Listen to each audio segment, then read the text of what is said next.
Right, I thought I'd do a video on my Mora knives, or Mora, not sure how it's pronounced. But I forgot to bring my tripod out with me, so this is going to be a bit of a shaky one, unfortunately. But anyway, these are the only three Mora knives I've got.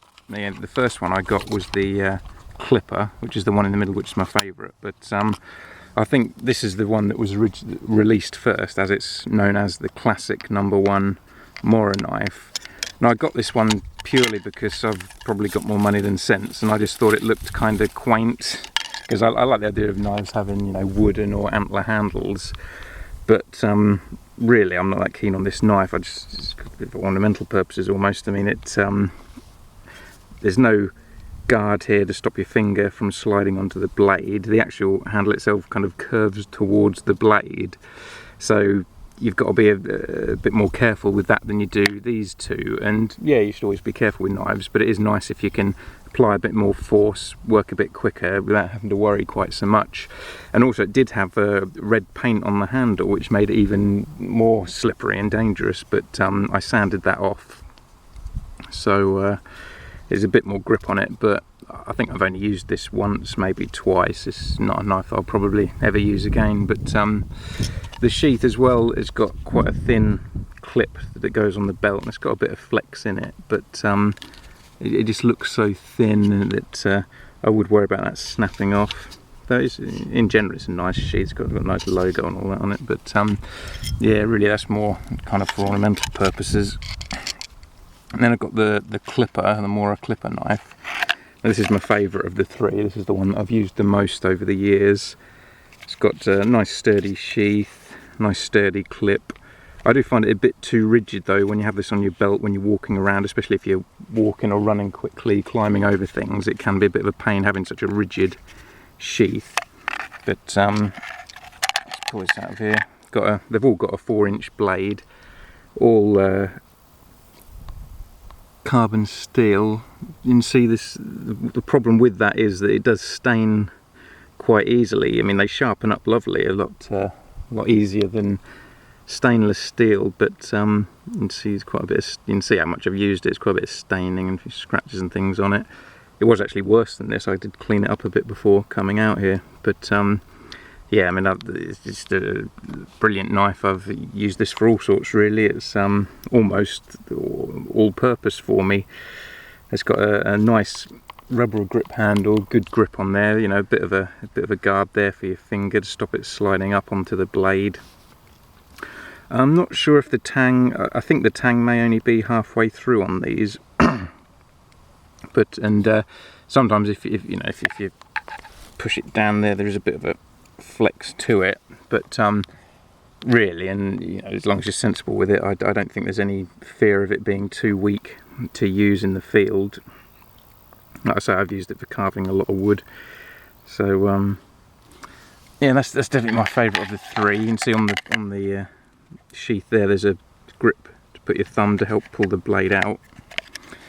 But the third one I've got here is a quicksnap, I think this one's called.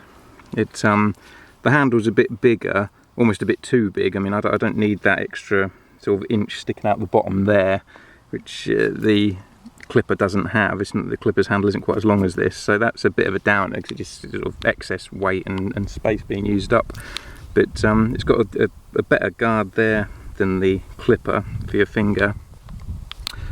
And I mean, I got this one basically because there's on my flotation vest there's a little sheath on the front of it to put a knife, and this one I basically got to stick in there, one because it's got some red on it, so it'll be easier to find if it falls out, and secondly because on this one the belt clip comes out. It's when it's in there it's hinged, which is, I find, quite handy because, as I say, with that one it's a bit too rigid. It can get in the way a bit when you're walking, running, climbing over things, so that's quite handy if it is on your belt. But that comes out, so that now slips into this sheath pouch on the front of my flotation vest, so it's handy for that.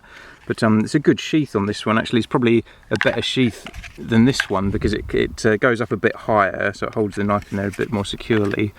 And even though that could be seen as a weakness that it's hinged, it does feel reasonably sturdier than you might think. That plastic is, you know, quite hard, but it's got a bit of a flex to it, so it isn't going to be kind of brittle and just snap straight away. And I'm not going to, because I've only got one hand free because I forgot my tripod, I'm not going to try and slip that in there now, but it does clip in quite easily. You just press it down, then turn it, and it will clip back into that hole and the sheath there. You can see Mora Sweden logo there.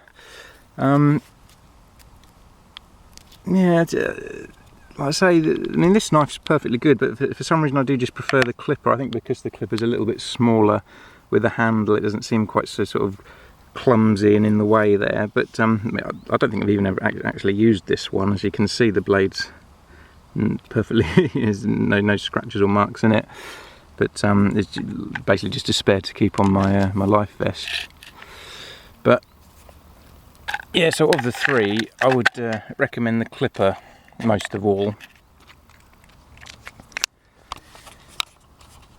This one, I don't recommend it at all, really, unless you just kind of want to collect Mora knives and like the idea of having one of their original releases. Yes, pretty much all I can say on them, really. They're pretty, you know, standard blades. They're only each one of these was £10 each. I think maybe that one was $9.99. I think that one was $10.99. But you know, pretty much the same price. And I don't know, that's what, $6 or $7, I guess, in American money. I mean, they're so cheap, and yet considering how cheap they are, they're really nicely made. Maybe not amazing, but definitely, you know, more than good enough. So I do recommend the old Moras, the more recent ones at least. And I hope this has been informative. I think there probably are quite a few Mora videos on YouTube, so this may be redundant, but just while I was out here I thought I might as well do a quick video. And thanks for watching.